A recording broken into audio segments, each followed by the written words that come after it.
Welcome to our channel. Today we how to manage mobile testing with Appium step by step clearly. To start managing mobile testing with Appium, first, download and install Appium on your machine.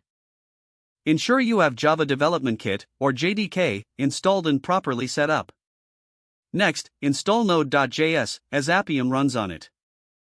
After that, use the Node Package Manager to install Appium by typing npm install g-appium in your terminal. Once Appium is installed, download and install the Appium desktop application for a user-friendly interface. Then, you need to set up your mobile device or emulator for testing. For Android, install Android Studio and set up an Android Virtual Device, or AVD. For iOS, ensure you have Xcode installed and set up a simulator. Now, enable developer mode on your mobile device if you are testing on a real device. Connect your mobile device to your computer via USB if you're using a real device. You should now configure your testing environment according to the platform you are using. Create a new test project in your favorite programming language, such as Java, Python, or Ruby. Add the necessary dependencies for Appium in your project. Set up the desired capabilities to specify the device, app, and testing configurations. Launch the Appium server using the Appium desktop application or command line.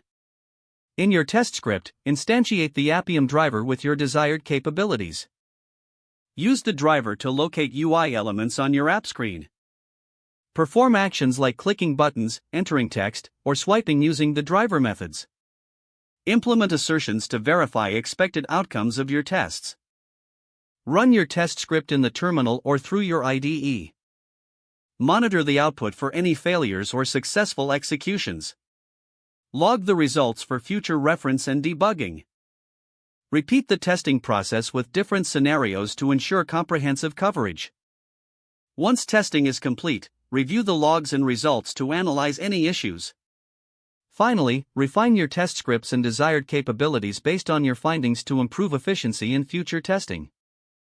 If the page does not load, refresh the browser or try again in a private or incognito window.